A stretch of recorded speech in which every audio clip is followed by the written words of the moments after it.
A debate over free speech heating up as President Biden launches his 2024 presidential campaign. A West Michigan school district is being sued after two students were ordered to remove "Let's Go Brandon" sweatshirts when they were on campus.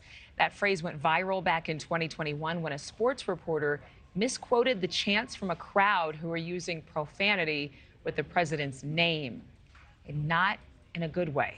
Niall Stanage, White House columnist for The Hill, joining me right now. You can Google it to get more, but I'm sure people can use their imagination, Niall. There are a lot of dress code rules. You know, at many schools, you can't even wear anything with a slogan or brand name on it. So do these students have a case?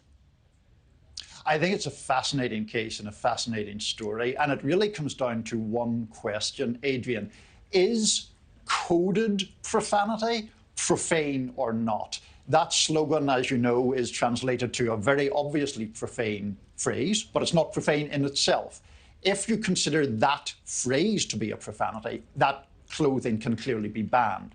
If you don't, then the school district has infringed upon those students' free speech rights. But isn't there more to it here? Well, first of all, I think it's always fascinating when people pick out the profane when Democrats and Republicans use profanity very loosely in every kind of situation. And it's interesting that they're actually pointing it out in this particular instance. But I digress. Isn't part of the students' argument in this particular school district that other classmates were allowed to wear sweatshirts with other political messaging and that their political messaging was being singled out?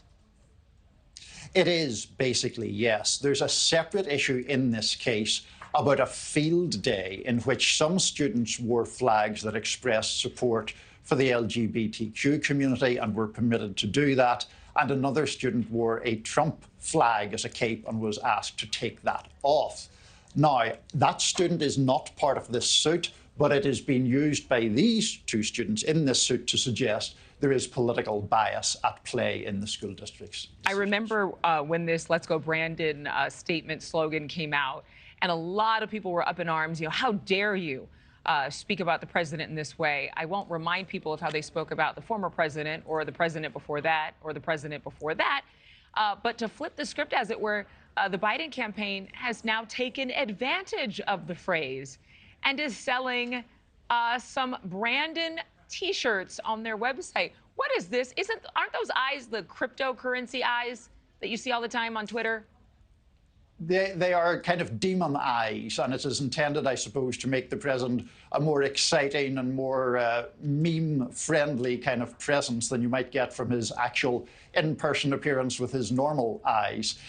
I mean, it is, once again, Adrienne, I wish we had, I don't know, a podcast or something to discuss these things at greater depth, because is what the Biden campaign is doing the same as those T-shirts? Yes, it's alluding to the Brandon thing, but it's not repeating the phrase itself. And I think that's where the accusation of coded profanity comes in.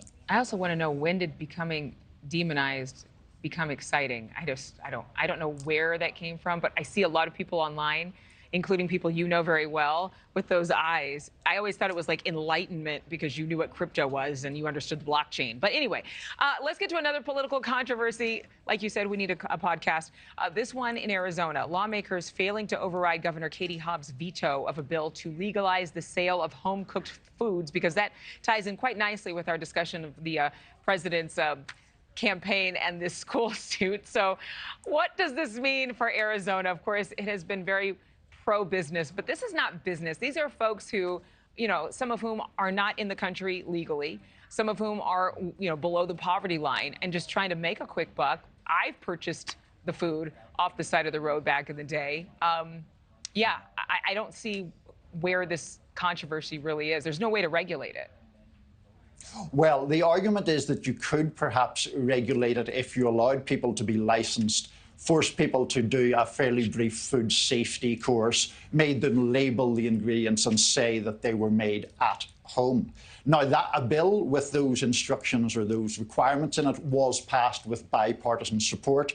The Democratic governor in Arizona vetoed that bill because she was worried about food safety. It applies specifically to perishable products, we should say that. So she vetoed it, and there was an attempt to override the veto. That attempt was made yesterday and was not successful, so the veto stands. Well, for anybody who was concerned about COVID, Not anymore in Arizona if they're upset about this veto. Thank you very much, Niall Stanage. Thank you for watching. Go to newsnationnow.com to find NewsNation on your television provider. And don't forget to click the red subscribe button below to get more of NewsNation's fact-driven, unbiased coverage.